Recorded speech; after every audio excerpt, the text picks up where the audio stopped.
We'll guide you through how to fix no internet connection error in Steam. If you find this useful, then consider subscribing and liking the video. Now we're handing over the guide to Pauser, who's going to continue and run you through it. If Steam is showing a no internet connection error, even though your internet is working, don't worry. In this video, we will go through several methods that can help fix this issue. First, completely close Steam. Just go ahead and click on the cross button.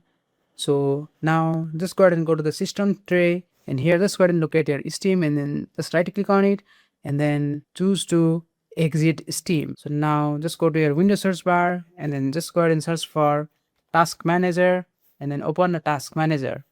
And now here I'm just gonna go ahead and maximize it, and then in the search bar just go ahead and search for Steam. And if you see any instances for Steam, you can just go ahead and right click on it and choose to end the task. After that, you can just go ahead and close the Task Manager. Now find the Steam application and then right click on it and choose to run it as an administrator. Just click on yes if prompted. Steam will now launch with administrator permission, which can sometimes fix the connection related problems. So I'm just gonna wait for it to open, and once it opens, go to the top left and click on Steam and go to settings.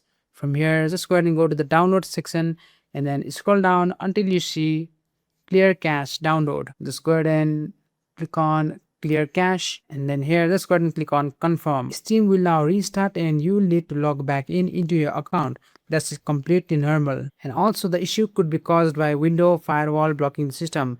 So just go to your Windows search bar and just go ahead and search for allow an app through Windows firewall and just go ahead and open it. And now here just go ahead and locate your Steam. So here it is. Make sure both private and public network are enabled. If they are not, just go ahead and click on change settings, and from here make sure you toggle it on for Steam. After trying this method, Steam should be back online and working normally. You can also restart your computer, as a simple restart can fix many connection problems. And that's basically it.